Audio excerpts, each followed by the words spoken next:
Guess what time it is, guys? Showtime. Like. Share.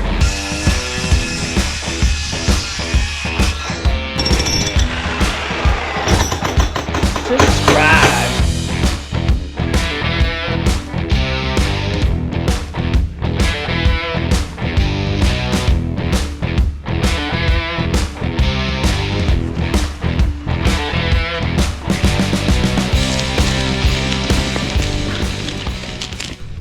Hi, this is David Odell with Odell Complete Concrete, and this is setting the post straps for the new fence on top of that little retaining curb. Here's the mix, a little bag mix, Quikrete product, 3000 psi, and that's just to set these front posts along the sidewalk. Okay, so we're gonna start getting the gate posting today. I got the string lines all set up. You can see we got the string lines running against our brackets just to make sure that they're straight. And then I just double checked this way with a square, and then also measuring off the house, make sure I was parallel off the house. So I took my very long Milwaukee 300-foot tape off the foundation of the house, pulled it all the way to the string line, making sure that I got the same measurement from this corner, same thing to that corner down there, which they were perfect, so I don't need to worry about that. All I have to do is just dig some holes and get some footing set. That is the goal for the day. And then also we're still taking out these forms. Yes, we cannot finish taking them all out the other day, so we are taking them out more today. But now that the concrete's a little stronger, more cured out, we can be a little rougher and pry a little harder. Other than that, shop's coming out great. So if you've seen the previous video, you'd know how difficult it was to get those forms out that created that space in between the separate pads that they poured. And this will be their third day working on the form removal. I think maybe it will come out easier now because the wood has shrank up, dried out. The concrete shrinks a little bit too, so it may be a little bit looser in there, but I think it's still going to require some jackhammering. But after reading all the comments and all the different ideas of how to prevent that from happening in the future, getting those boards wedged in between the concrete, simple. I think the best system is just to put some expansion foam in between. Because then you still have some play to remove them, and you prevent the concrete from getting down in there. This little fence is going to be about 3 feet high, and then that's at the highest point of the street.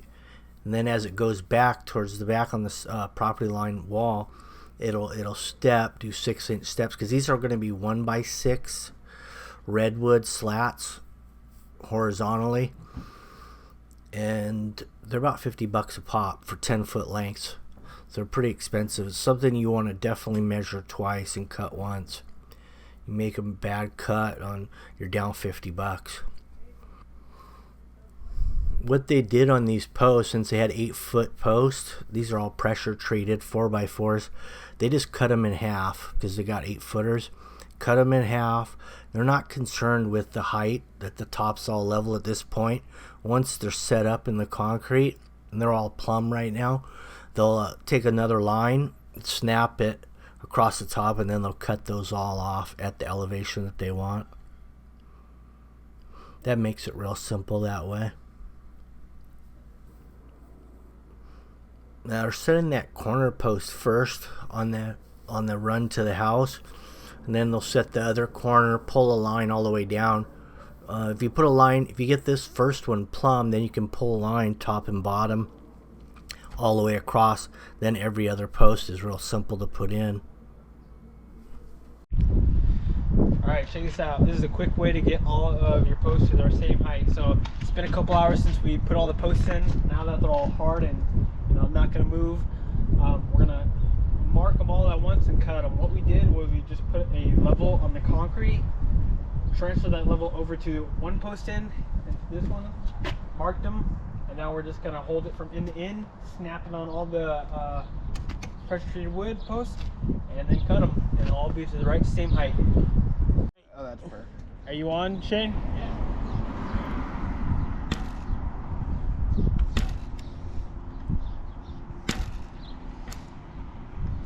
Okay. Now the circular saw they're using doesn't, I mean, you need a 10-inch blade to cut all the way through these posts. So they don't have that. They have 7 1/4 max. So they're going to have to cut all the way around it, at least 2 sides to make the complete cut.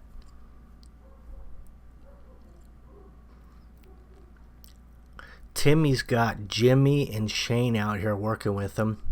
And Jimmy's a left-handed. He's a lefty, so they're running 2 different circular saws out here. One of the circular saws is the Makita, which the blade is on the left side, and then on the other one that Jimmy likes to run, he likes the blade on the other side. So when he makes a cut, he uses his circular saw, and then as you noticed right there, he just did it right there on that one. All right, we just picked up all the lumber we're going to be using to build this fence. It is redwood, a very expensive wood, but beautiful. $50 a board. Crazy. But it's gonna look good once it's all in. We're gonna have a double swinging gate right here. Then we're gonna slowly step up each post. It's gonna look really good. Yeah, it's really hard to get a good piece of redwood anymore. A lot of the old stuff, the old houses I work on have the old growth redwood in them, and they're perfectly red, clear redwood. It has no white in them. Like you can see these slats, there's a lot of white in there. Well, all that white, the termites can eat that. They don't eat the red part, but they can still eat the white part. So redwood's just not like what it used to be. I mean, you don't get that old growth anymore. This is all farmed and quick grow, cut small, so it's not that great really compared to, you know, the old growth stuff. Another nice look, they're just stacking those on top of each other with no gap, and it will get a gap eventually once these boards completely dry out, so they shrink up a little bit, but you could intentionally gap them a ½ inch, whatever. That's also a pretty nice look. So they staggered the joints so you don't have a seam going all the way up the post. And that system also strengthens the whole fence. On top of this fence, you'll have another piece of redwood just laying flat on top of the post, covering the other redwood that's going upright. The flat one, kind of like a cap, redwood cap board on top.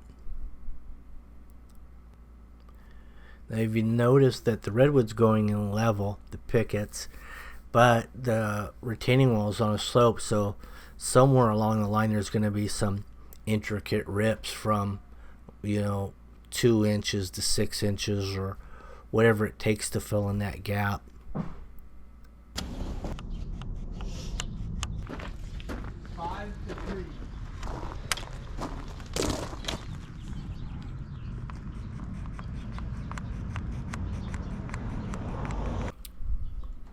So here's the rip to fill in that bottom slat. So it's going from 5 to 3 and 10 feet. They're using a blue chalk line, which is a good move, because that'll come off a lot easier than a red chalk line would. Red chalk line, you may never get that off. You'd probably have to sand it off. But with the blue, you can just wipe them off, wash them off. Let's go put this baby in. Yep. Perfect. It's on film. What? Okay. I just wrecked Shane over here, dude. Got him back. Got him. Got him back. Oh, dude. He's bathing in it. Get him. Get him. It's like eggs. It's like eggs. Tasting it. Get that grill. Perfect. Come get my side so I Yeah, that was brutal.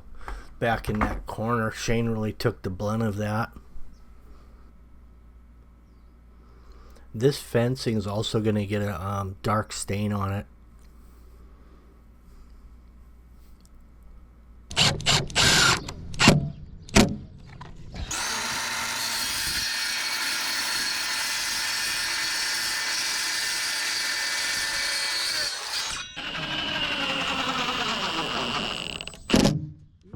Oh, wait, flip it the other way. See how there's no color on this side? Go on, man. Flip it completely like this. This is gonna be the front, so the front's gotta be beautiful. You gotta really think about like your choice of wood and everything.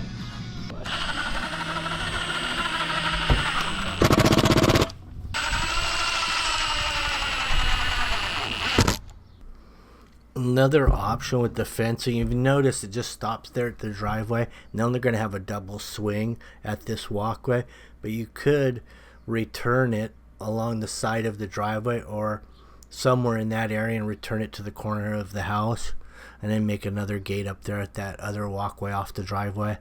Then you'd have a full enclosed front area, you know, if you had pets or something that you wanted to keep in there. The walkway's 6 foot wide, so you'll have 2 3-foot double swing gates.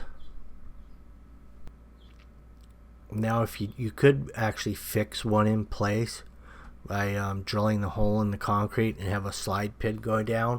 That way you'd only have to open one side at a time. So as they're putting these slats up, they're trying to arrange them in a way that they look pretty good together as a whole, because of the pattern that's going on within the wood.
We're just building a nice and simple little gate.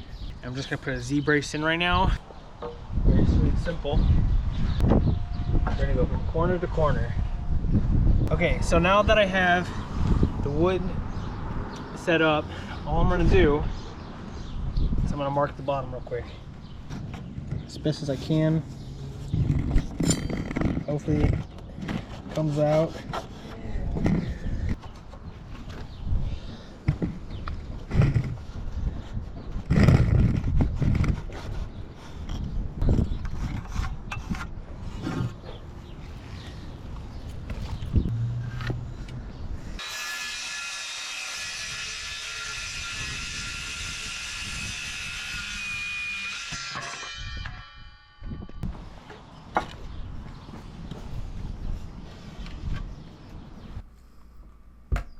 Yeah, that was interesting. When I seen Timmy cutting that lumber over his leg like that, it reminded me of a time when I was on a job site and a guy grabbed my skill saw and he said he wanted to cut some lumber up for his church group for something, and he wanted to build something. So he started cutting up wood, and then he left with my saw. Came back about 15 minutes later, blood squirting out of his leg. He ended up cutting right through his leg because he had laid the wood on top of his leg and cut through that. It was I had to take him to the hospital. Basically, I had to take my tool belt off, put a belt around his leg, tie that, then take him to the hospital, basically. But his leg was still fine. I seen him years later walking, and he didn't walk quite the same, but his leg was still there. So when you're hanging these gates, you want about a 1/2 inch. When you hinge it, you want about a 1/2 inch gap there. Also, where it closes, you need about a 1/2 inch gap, or they're going to bind when you open and close them. Either that, or you could have to taper the ends. That's how they do in the doors. They're kind of tapered so that you can get a tighter fit and still get clearance. But that's a nice look too. Here's the wood's wet, so if you put just a clear sealer on it, that's what you'd end up with. But in this case, they're going to use a dark type of sealer. So you guys can decide what's better, a clear sealer, which was what it would be now, or you'll be able to take a look at after they put the dark sealer on there. Chocolate. It's chocolate color, baby. Chocolate. Looks like chocolate milk. Delicious. Give her a little. It smells like it too. Huh? Is it really? Yeah. Maybe it is chocolate milk. We're gonna. Oh, that does not smell like chocolate milk. Got him. That was calculated. Okay.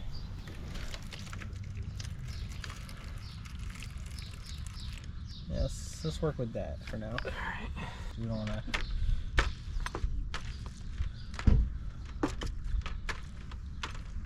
Alright. Let's get it.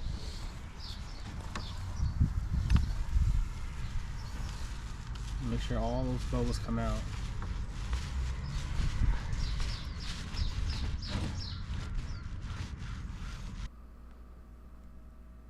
Now if you put multiple coats of this on there, it's going to get darker. But since they only did one coat, it's this is about as dark as it's going to get. You can see in the background there they've got the artificial turf in. But in our next video, which will be our final video of this series, we'll show all the cobblestone in the gaps of the concrete and around the perimeter, along with how to install the artificial turf.